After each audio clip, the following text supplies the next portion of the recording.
पंजाब में दिवाली से पहले कैप्टन अमरिंदर सिंह ने बड़ा सियासी धमाका कर दिया। नवंबर में वे अपनी नई पार्टी का ऐलान करेंगे और बीजेपी के साथ उनकी पार्टी का गठबंधन होगा। इतना ही नहीं, पंजाब में अकाली दल से अलग हुए गुटों के साथ भी कैप्टन की पार्टी समझौता करेगी। ये सब करने से पहले कैप्टन अमरिंदर सिंह ने कांग्रेस छोड़ने का औपचारिक तौर पर ऐलान भी कर दिया। चन्नी और सिद्धू के बीच जारी सांप सीढ़ी के खेल में फंसी कांग्रेस के लिए ये खबर किसी बड़े सदमे से कम नहीं है। कैप्टन अमरिंदर सिंह के मीडिया सलाहकार रवीन ठुकराल ने ट्वीट कर नई पार्टी के ऐलान के बारे में बताया। उन्होंने कैप्टन अमरिंदर सिंह के हवाले से लिखा कि पंजाब के भविष्य की लड़ाई जारी है। मैं जल्द ही अपनी राजनीतिक पार्टी का ऐलान करूंगा जो पंजाब और उसके लोगों और किसानों के हितों के लिए काम करेगी, जो 1 साल से भी ज्यादा समय से अपने अस्तित्व के लिए संघर्ष कर रहे हैं। कैप्टन अमरिंदर सिंह ने बीजेपी के साथ गठबंधन की ओर इशारा भी किया। उन्होंने कहा कि अगर किसानों का मुद्दा सुलझा लिया जाता है तो विधानसभा चुनाव में बीजेपी के साथ गठबंधन हो सकता है। कैप्टन ने कहा कि अगर किसानों के हित में किसान आंदोलन का हल निकल जाता है तो 2022 में पंजाब विधानसभा चुनाव के लिए सिटिंग अरेंजमेंट को लेकर उम्मीद की जा सकती है। इसके साथ ही अकाली दल से अलग हुई समान विचारधारा वाली पार्टियां जैसे ढींढसा और ब्रह्मपुरा गुटों के साथ भी गठबंधन की राह तलाशी जा सकती है। उन्होंने आगे कहा कि जब तक मैं अपने लोगों और अपने राज्य का भविष्य सुरक्षित नहीं कर लेता तब तक मैं चैन से नहीं बैठूंगा। पंजाब को राजनीतिक स्थिरता के साथ साथ आंतरिक और बाहरी खतरों से सुरक्षा की जरूरत है। मैं अपने लोगों से वादा करता हूं कि मैं इसकी शांति और सुरक्षा सुनिश्चित करने के लिए जो कुछ भी करना होगा करूंगा। कैप्टन अमरिंदर सिंह ने पिछले महीने 18 सितंबर को पंजाब के मुख्यमंत्री पद से इस्तीफा दिया था। उन्होंने उसके बाद ही साफ कर दिया था कि वो कांग्रेस में नहीं रहेंगे। उन्होंने कहा था कि जिस तरह का बर्ताव उनके साथ किया गया वो ठीक नहीं है। कैप्टन की ओर से नई पार्टी के ऐलान के साथ ही इस पर सियासी दलों की प्रतिक्रिया आना भी शुरू हो चुकी है। अकाली दल की नेता हरसिमरत कौर बादल ने कहा कि कैप्टन की पार्टी कुछ दिनों बाद बीजेपी की बी टीम साबित होगी। उन्होंने कहा कि वह दिल्ली में अमित शाह से मिलकर आए थे। पता नहीं दोनों के बीच क्या चर्चा हुई थी। सीएम पद से इस्तीफा देने के बाद कैप्टन ने सिद्धू को देश विरोधी और पाकिस्तान परस्त करार दिया था। साथ ही उन्होंने ऐलान किया था कि अगर कांग्रेस सिद्धू को पंजाब चुनाव में चेहरा बनाती है तो वह उनके खिलाफ अपना उम्मीदवार उतारने के लिए तैयार हैं। Report news of India. Priyanka Vadra UP की उबड़-खाबड़ सियासी सड़क पर चलने की कोशिश कर रही हैं, लेकिन हर एक कदम के साथ उन्हें एक झटका लग जाता है। प्रियंका वाड्रा ने जिन नेताओं के दम पर योगी आदित्यनाथ की सत्ता को चुनौती देने की कोशिश की, जिन लोगों को अपना सलाहकार बनाया, अब वे ही उनका साथ छोड़ रहे हैं, तो जाहिर है कि इसके पीछे प्रियंका वाड्रा ही कहीं न कहीं बड़ी वजह है। क्योंकि अब सवाल उन पर ही है कि वे अपने नेताओं को संभाल कर नहीं रख पा रही हैं। ताजा मामला प्रियंका वाड्रा के सलाहकार हरेंद्र मलिक और कांग्रेस के प्रदेश उपाध्यक्ष पंकज मलिक का है, जिन्होंने कांग्रेस से इस्तीफा दे दिया। पश्चिमी यूपी में पिता पुत्र की गिनती ताकतवर जाट नेताओं में होती है। पंकज को प्रियंका ने पिछले ही हफ्ते चुनावी स्ट्रेटजी और प्लानिंग कमेटी का सदस्य बनाया था। हरेंद्र मलिक सांसद रह चुके हैं, जबकि पंकज 2 बार कांग्रेस से विधायक रहे। माना जा रहा है कि दोनों नेता जल्द ही समाजवादी पार्टी में शामिल हो सकते हैं। मलिक परिवार मुजफ्फरनगर के रहने वाले हैं। 22 अक्टूबर को अखिलेश यादव वहां रैली करने वाले हैं। उस दिन हरेंद्र और पंकज मलिक मंच पर अखिलेश यादव के साथ हो सकते हैं। कांग्रेस से इस्तीफा देने के बाद हरेंद्र मलिक ने प्रियंका गांधी के करीबी लोगों पर पार्टी को हाईजैक करने का आरोप लगाया। प्रियंका को 17 अक्टूबर से सहारनपुर से प्रतिज्ञा यात्रा शुरू करनी थी, लेकिन इलाके के कांग्रेस नेताओं के समर्थन न मिलने से ये कार्यक्रम शुरू नहीं हो पाया। माना जा रहा है कि सहारनपुर के रहने वाले कांग्रेस नेता इमरान मसूद भी पार्टी छोड़ सकते हैं। वे कई बार कह चुके हैं कि सिर्फ समाजवादी पार्टी ही यूपी में बीजेपी को हरा सकती है। हरेंद्र और पंकज मलिक का कांग्रेस से निकल जाना पार्टी के लिए बड़ा झटका है। हरेंद्र मलिक ने अपना इस्तीफा सोनिया गांधी को और पंकज ने यूपी कांग्रेस अध्यक्ष को भेज दिया है। हाल के दिनों में कई नेता पार्टी छोड़ चुके हैं। कहा जा रहा है कि प्रियंका की टीम के लोगों के व्यवहार से कांग्रेस के कई नेता नाराज चल रहे हैं। मेरे पिता ने कांग्रेस से इस्तीफा दिया, लंबे समय तक पार्टी के लिए काम किया, लेकिन कुछ वजहों से ऐसा फैसला लेना पड़ा। अगले कदम को लेकर इसी हफ्ते ऐलान करेंगे। Bureau report, news of India.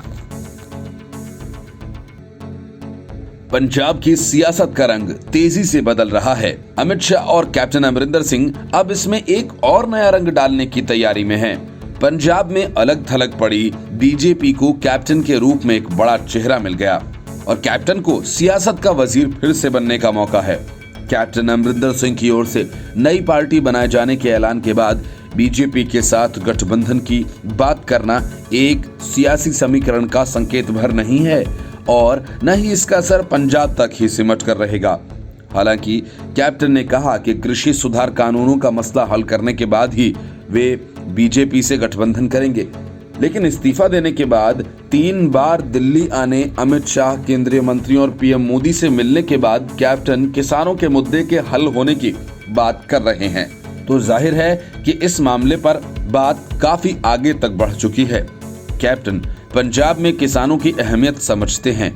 Amarinder Singh ने कहा कि भारतीय जनता पार्टी सांप्रदायिक पार्टी नहीं है।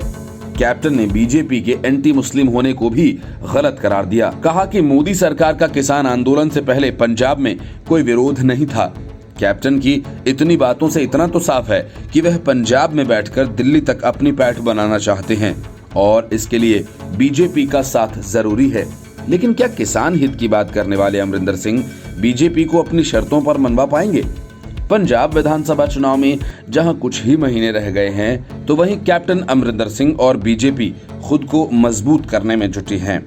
लेकिन ये तभी संभव है जब बीजेपी को एक मजबूत चेहरा पंजाब में मिल जाएगा। कैप्टन अगर खुद से पंजाब में किसानों के हित में कुछ कर पाते हैं तो उनके लिए ये बड़ी बात होगी और इसके लिए बीजेपी का साथ जरूरी है। दोनों इस बात को भली प्रकार से जानते हैं कि पंजाब में किसानों को अलग करके कुछ भी संभव नहीं और दोनों को इस समय एक दूसरे की जरूरत है। कृषि कानूनों में एमएसपी प्रमुख मुद्दा है। कई बार किसान लिखित में एमएसपी की गारंटी की मांग कर चुके हैं। अगर कैप्टन अमरिंदर सिंह बीजेपी से इसको मनवाने में सफल हो जाते हैं तो ये उनके लिए बड़ी उपलब्धि होगी। कुछ दिन पहले कैप्टन और अमित शाह के बीच करीब 45 मिनट तक बातचीत हुई थी। मुलाकात के बाद कैप्टन ने कहा था कि अमित शाह से कृषि कानून के खिलाफ काफी समय से चल रहे किसान आंदोलन पर चर्चा की। राष्ट्रवाद के सवाल पर बीजेपी और कैप्टन के सुर एक ही हैं। कई सार्वजनिक मंच से कैप्टन अमरिंदर सिंह देश की सुरक्षा के लिए बीजेपी के कई फैसलों का समर्थन कर चुके हैं। यही नहीं, कैप्टन ने सिद्धू पर दिए बयान से साफ कर दिया है कि वह राष्ट्रवाद के प्रति कितना मुखर हैं। अमरिंदर सिंह के इस बयान के पीछे रणनीति को देखें तो बीजेपी में शामिल होना उनके लिए फायदे का सौदा नहीं होगा, बल्कि उन्हें नुकसान ही हो सकता है।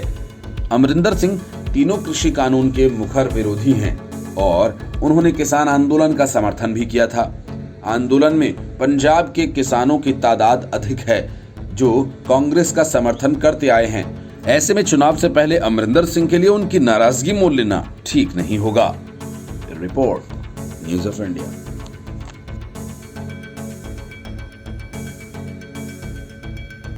विधानसभा चुनावों से पहले कैप्टन अमरिंदर सिंह के धमाके ने कांग्रेस को दहला दिया। इसकी गूंज कांग्रेस में सबसे तेज सुनी जा रही है। रवीन ठुकराल ने कैप्टन के हवाले से 3 ट्वीट्स किए जो कांग्रेस पर दागी गई कैप्टन की 3 मिसाइलें हैं। इन ट्वीट्स के जरिए कैप्टन ने सिद्धू पर हमला भी किया, कांग्रेस को झटका भी दिया और बीजेपी को ऑफर भी किया। पहले ट्वीट में कैप्टन ने लिखा कि पंजाब के भविष्य की लड़ाई जारी है। मैं जल्द ही अपनी राजनीतिक पार्टी का ऐलान करूंगा जो पंजाब, उसके लोगों और किसानों के हितों के लिए काम करेगी, जो 1 साल से भी ज्यादा समय से अपने अस्तित्व के लिए संघर्ष कर रहे हैं। मतलब साफ है कि कैप्टन अमरिंदर सिंह ने कांग्रेस से अलग होने का ऐलान कर दिया है और नई राजनीतिक पार्टी बनाने की घोषणा कर दी है। कैप्टन के जाने से पंजाब में कांग्रेस को नुकसान हो सकता है। कांग्रेस ये बात भूली नहीं होगी कि सीएम पद से इस्तीफा देने के बाद कैप्टन ने कहा था कि पंजाब में कांग्रेस दहाई का आंकड़ा भी पार नहीं कर पाएगी। अब कांग्रेस को कैप्टन के उस बयान का मतलब समझ में आ रहा होगा। अपने दूसरे ट्वीट में कैप्टन अमरिंदर सिंह ने बीजेपी के साथ गठबंधन की ओर इशारा किया। कैप्टन ने कहा कि अगर किसानों के हित में किसान आंदोलन का हल निकल जाता है तो 2022 में पंजाब विधानसभा चुनाव के लिए सिटिंग अरेंजमेंट को लेकर उम्मीद की जा सकती है। इसके साथ ही अकाली दल से अलग हुई समान विचारधारा वाली पार्टियों जैसे डींसा, ब्रह्मपुरा गुटों के साथ भी गठबंधन की राह तलाशी जा सकती है। नई पार्टी बनाने के बाद कैप्टन ने बीजेपी के साथ गठबंधन की संभावनाओं की बात कही।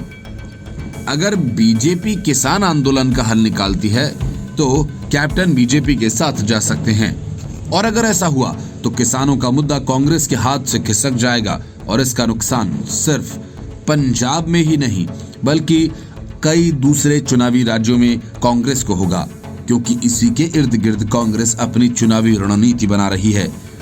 तीसरे ट्वीट में कैप्टन ने पंजाब कांग्रेस के अध्यक्ष नवजोत सिंह सिद्धू का नाम लिए बिना हमला बोला।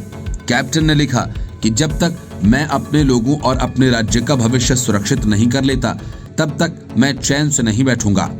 पंजाब को राजनीतिक स्थिरता साथ साथ आंतरिक और बाहरी खतरों की सुरक्षा की जरूरत है। मैं अपने लोगों से वादा करता हूं कि दांव पर लगी इसकी शांति और सुरक्षा सुनिश्चित करने के लिए जो कुछ भी करना होगा वो करूंगा। कैप्टन अमरिंदर सिंह सिद्धू को अक्सर राष्ट्रीय सुरक्षा के लिए खतरा बताते रहे हैं। कैप्टन ने जब मुख्यमंत्री पद से इस्तीफा दिया था तब भी उन्होंने कहा था कि सिद्धू देश के लिए खतरा हैं। कैप्टन के इस ट्वीट को सिद्धू पर हमले के तौर पर ही देखा जा रहा है। Bureau report, news of India. Navjot Singh Sidhu की रोज रोज की चिक-चिक से सीएम चन्नी इतना खींच गए हैं कि अब वे सिद्धू से आर पार करने के मूड में हैं। इसी वजह से सिद्धू के 13 सूत्रीय एजेंडे को उन्होंने किनारे लगा दिया और सिद्धू से कहा कि अगर 2 महीने में वे इसे लागू कर सकते हैं तो सीएम की कुर्सी पर आकर बैठ जाएं। ये बात सिद्धू को भी पता है कि फरमाइशों की जितनी लंबी लिस्ट उन्होंने सोनिया गांधी को दी है उसे पूरा करने में सालों का वक्त लग जाएगा, और पूरा हो भी पाएगा कि नहीं इसकी कोई गारंटी नहीं है। लेकिन सिद्धू अपनी इस लिस्ट को लेकर ज्यादा जल्दबाजी मचा रहे हैं। वे ये भी चाहते हैं कि कांग्रेस अपने घोषणा पत्र में उन बातों को शामिल करे जो उनकी पसंद की हो। इसी बात पर सीएम चन्नी की सिद्धू के साथ तगड़ी भिड़ंत हो गई। सिद्धू ने कांग्रेस की अंतरिम अध्यक्ष सोनिया गांधी को 4 पन्ने की एक चिट्ठी लिखी थी।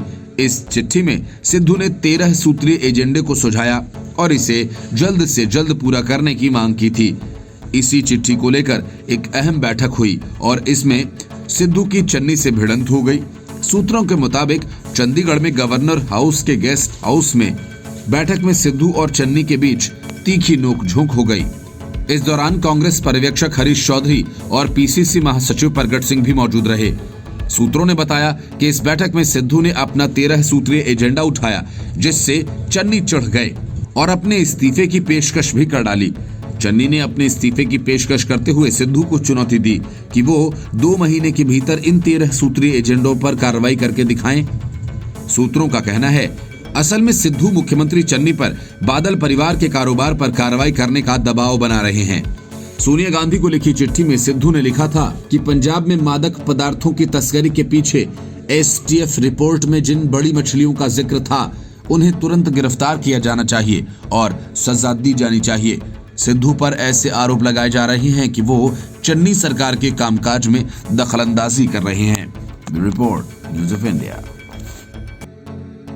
प्रियंका वाड्रा सियासत में पूरी तरह से ममता बनर्जी की नकल मारने में लगी हुई हैं। चाहे किसी घटना के बाद पूरे अमले के साथ वहां जाकर धरना देने की बात हो या फिर चुनावी बिसात पर मोहरे चलने की, हर कहीं ममता बनर्जी की छाप दिखती है। अब ममता बनर्जी की नकल मारने की कोशिश प्रियंका वाड्रा पर भारी पड़ गई। उन्हें 17 दिनों बाद दूसरी बार हिरासत में ले लिया गया। असल में प्रियंका वाड्रा आगरा जाने की कोशिश कर रही थी, जहाँ एक दलित सफाई कर्मी की हिरासत में मौत हो गई। लेकिन प्रियंका वाड्रा को इतनी बेचैनी हुई कि इसी में उन्होंने सियासत करने का मौका खोज निकाला और दल बदल के साथ आगरा के लिए रवाना हो गई। लेकिन पुलिस ने हिरासत में लेकर उन्हें पुलिस लाइन पहुंचा दिया। अब टीएमसी ने भी खुलकर प्रियंका वाड्रा का मजाक उड़ाना शुरू कर दिया है। टीएमसी ने प्रियंका वाड्रा के उस निर्णय का मजाक उड़ाया जिसके तहत प्रियंका वाड्रा ने उत्तर प्रदेश में आगामी विधानसभा चुनाव में 40% महिला प्रत्याशी खड़ा करने का निर्णय लिया। तृणमूल ने उम्मीद जताई कि उसकी नीति की नकल कर कांग्रेस आगे बढ़ना चाह रही है। प्रियंका गांधी वाड्रा ने घोषणा की थी कि उनकी पार्टी उत्तर प्रदेश विधानसभा चुनाव में 40% टिकट महिलाओं को देगी। तृणमूल की ओर से ट्वीट किया गया और कहा गया कि ममता बनर्जी के नेतृत्व में तृणमूल कांग्रेस ने वह रास्ता दिखाया जिसने देश की राजनीति में महिलाओं की भागीदारी सुनिश्चित करने का काम किया है। हम पहली पार्टी थे जिसने लोकसभा चुनाव में महिलाओं को 40% सीटें दी। पार्टी ने कहा कि ऐसे कठिन समय में कांग्रेस इसी का अनुकरण करने का प्रयास कर रही है और हमें उम्मीद है कि यह केवल दिखावा नहीं होगा बल्कि असल में किया जाएगा। अगर वे इसे गंभीरता से लेते हैं तो उन्हें उत्तर प्रदेश के अलावा अन्य राज्यों में भी 40% सीटें महिलाओं को देनी चाहिए। ममता बनर्जी के नेतृत्व वाली पार्टी की ओर से यह आलोचना ऐसे समय की गई जब कांग्रेस और टीएमसी दोनों ही भारतीय जनता पार्टी के विरुद्ध विपक्ष की अगुवाई करने का प्रयास कर रही हैं। टीएमसी के ट्वीट पर प्रतिक्रिया देते हुए कांग्रेस के वरिष्ठ नेता प्रदीप भट्टाचार्य ने कहा कि पार्टी को राजनीति में महिला सशक्तिकरण पर तृणमूल से सीख लेने की जरूरत नहीं है। उन्होंने कहा कि यह तृणमूल कांग्रेस है जो कांग्रेस का अनुकरण करने की कोशिश कर रही है और हमारे नेताओं को अपने पाले में खींचने का प्रयास कर रही है। Bureau report, news of India.